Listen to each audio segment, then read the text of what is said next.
Okay, welcome with two old guys with mics. Today's how-to, and our inaugural how-to, is how to level your part of your house. In this case, it's the kitchen. As you can see, how much that bubble is off in the middle. So now if we keep moving it down, it just doesn't move. It just keeps getting worse and worse and worse. So I'll bring it up. now to give you a reference on, yep, there we go, bring it up. So now look down there. Set that down, Josefa, and give you an idea how high this is. It's level is a single serving of creamer. So that's approximately an inch, maybe a little more than an inch off going in that direction.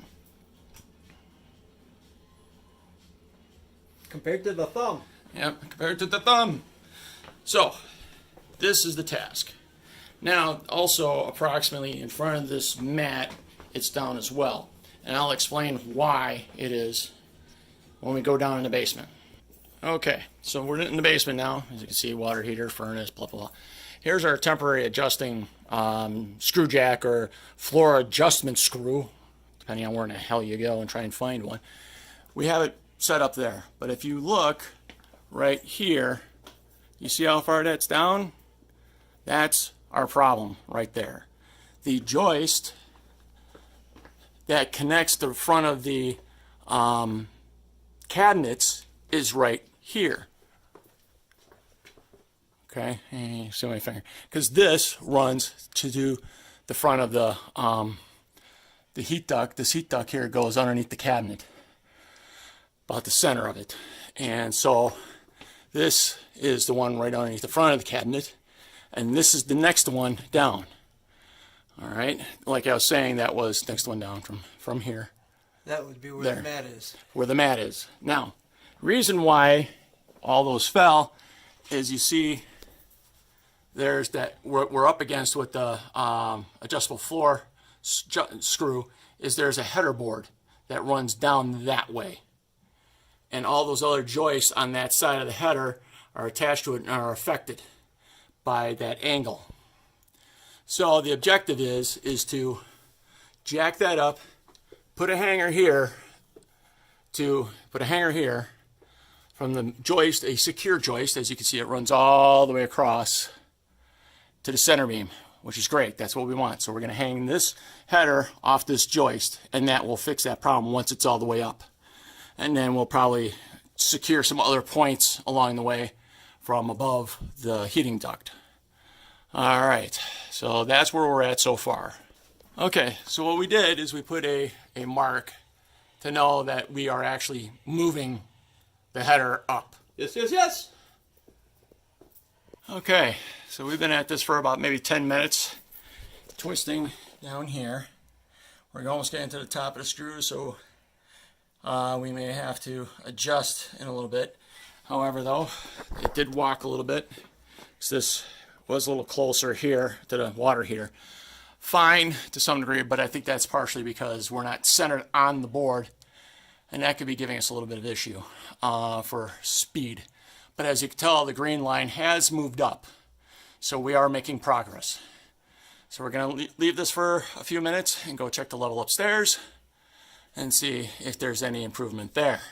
So we're back upstairs, and you can tell, hey, look at that. That is a beautiful thing. Oh, That's a fucking beautiful thing. And bubblage has moved. Oh, big time. let's see where we're at once we go down here. Okay, we're almost back to where we were originally with the inch down there. So that means this board here is underneath here. Is the joist running here, because if you look, if you can see, there's the vent. The joist in front of that vent is moving upward, at least in the middle to a degree. We want this whole thing to be, you know, okay, so hang on, there's a little dip here because there's no support. Anyways, go on, pick it up. So we're still about the signal serve way down here.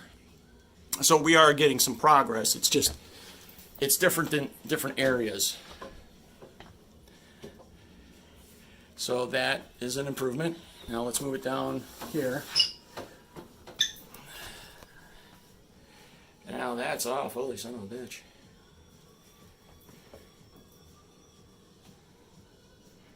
That wasn't that off before. That's fucking fascinating. Yes, it is, Spock. So we might have to bring the, but then we got nothing to hang it to. Well, once we get this up, sorry about the floor shot there, but once we get that up, that may even that back out over here. Okay, so we adjusted the stand, the pole, so that it's more center to the joist, or the header.